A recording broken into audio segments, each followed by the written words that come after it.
Hey guys, what's up? Today I'm going to make a review of one of my favorite PS2 JRPGs of all time, and of course I'm talking about Radiata Stories right here. Excuse me, I hate that game.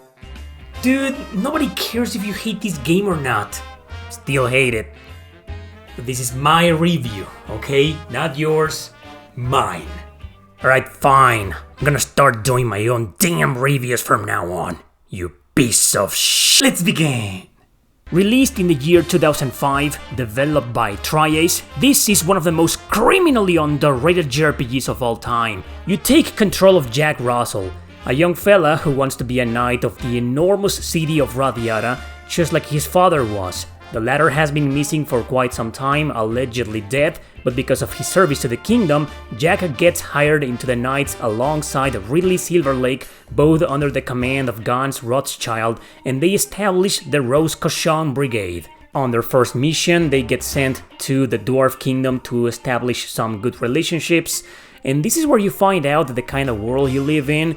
A world with a lot of races living on it, but races as in the Lord of the Rings races with elves, light elves, dark elves, orcs, goblins, and of course dwarves. And of course a lot of these non-human characters hate human characters and the like. So the plot goes on from there until quite quickly the brigade gets disbanded for political reasons and everyone's left by themselves, including Jack. This is where you get thrown out into the city of Radiata and eventually the rest of the world, especially since Jack will join a guild to take on all sorts of side and story quests. I'm making it sound like an open world game, but nope, it's more on the Suikoden vein, as in you go around the city recruiting almost every single character regardless of their occupation, lifestyle, or guild allegiance. So despite being mostly a funny comedy with tons of great and charming humor, the story is well written, it gets dark and serious when it needs to, and it offers great character development. There are over 175 characters to recruit, but halfway through the game, there's a major decision to make as the player, which leads to two different routes and endings. So you can't recruit all characters in one playthrough, or any playthrough, since both routes are basically the human path and the non-human path. This is a huge gameplay mechanic of the game, so we'll get to that later. The graphics here are simple but very detailed, seemingly childish for the characters or cartoonish even, but with a touch of baroque and medieval for the backgrounds. Places brim with personality mainly because of the large cast of characters out there. The music, you'll be shocked to know it wasn't done by Motoi Sakuraba, who's literally one of the three main heads of Triace, hence the name of the company. Instead, legendary Noriyuki Iwadare took charge with plenty of memorable themes. Each street or part of the city has its own theme during the day and another one during the night. Most of the songs are nothing special when you hear them for the first time, but trust me, they'll deeply grow on you. Great soundtrack here. The exploration in Radiata Stories is encouraged highly, let alone the fact that you will be able to recruit tons of characters. You can do this little kick to almost anything and anyone out there. By kicking many different objects, you might find items or money, which is a good way to stock on supplies. It's kind of an addicting mechanic to be honest, but it may lead you to uselessly increase your playtime for no reason. Kicking NPCs twice, or even some of the recruitable characters, may lead you on a duel battle. It utilizes the same combat as the rest of the game, don't think this is some Suikoden style duel. If you win, good for you, you'll earn some money and items. If you lose though, you won't get a game over, but you can only duel the same NPC or character once per day. Random encounters exist, but you can see the enemies around, most of them being pretty easy to avoid if you don't want to fight. So there's an overworld as you can see right here, from point A, from point B, from town, between towns, between areas, between dungeons, etc. Also, you'll have these big statues that serve as fast travel, but there aren't that many of them. That's a small gripe I have with it, but an even bigger gripe is that some of the dungeons, or even the Radiata castle itself, are quite hard to navigate. The latter is a huge pain in the ass, and every single time I play this game, I keep getting lost. The reason might be because there's no regular map for any place you visit other than the general overworld map. Thankfully, that one tells you where to go all the time, but never how to get there. Fortunately, nothing changes during the night.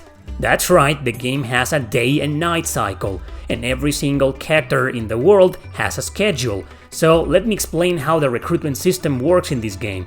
Because of the day and night cycle, you might need to memorize where they are and what they're doing in order to recruit them at what time. But just like in Suikoden, they all have different requirements. Some can be recruited by simply talking to them on a specific time, others will need an entire side quest for you to perform, like killing some enemies or dealing with a boss or beating an entire dungeon, and others are simply impossible to recruit unless certain main story events have occurred. So obviously a guide is indispensable to get them all. However, when I say all, I mean every human or non-human character. Halfway through the game, you'll come across a decision point that I've mentioned before that'll lock you into one route or the other. Sadly, this means that if you pick the human side, all non-humans will be your enemies, but also the other way around, so all humans you recruited so far will leave your party. And you won't be able to recruit most characters anyway until after the route split. Still, with a guide and all, it's really fun trying to recruit everybody here.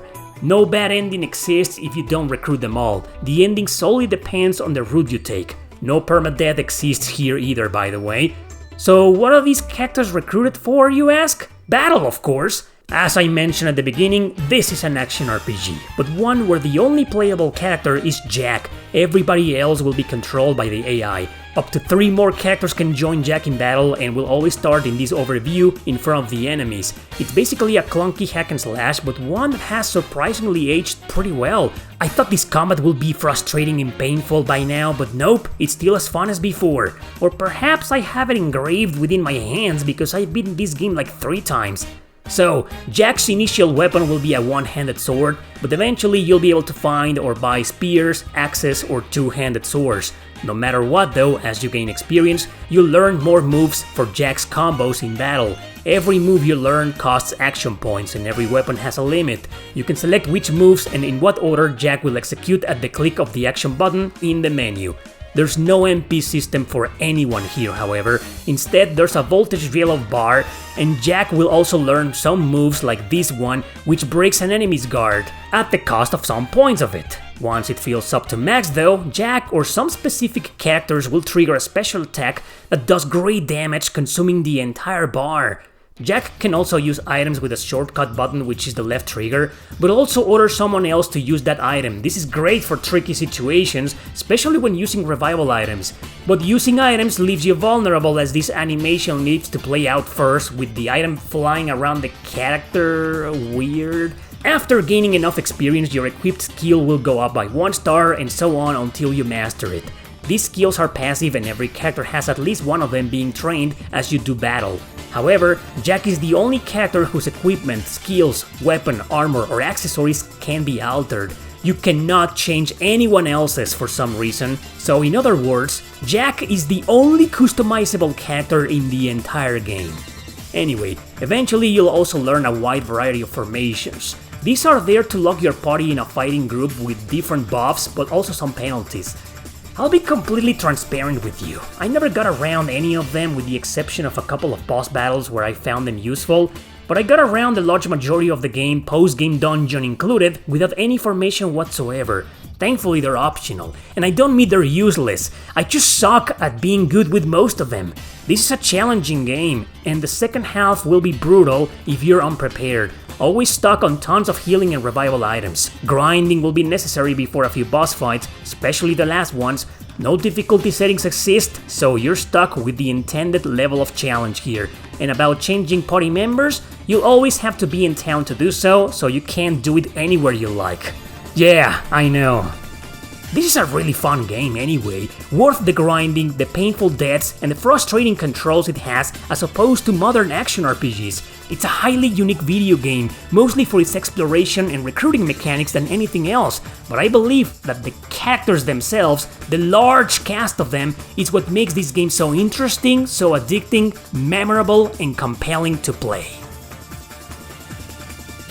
Listen, I don't understand why you even bother reviewing trash like that. Seriously, Erick, don't you have anything better to do with your life?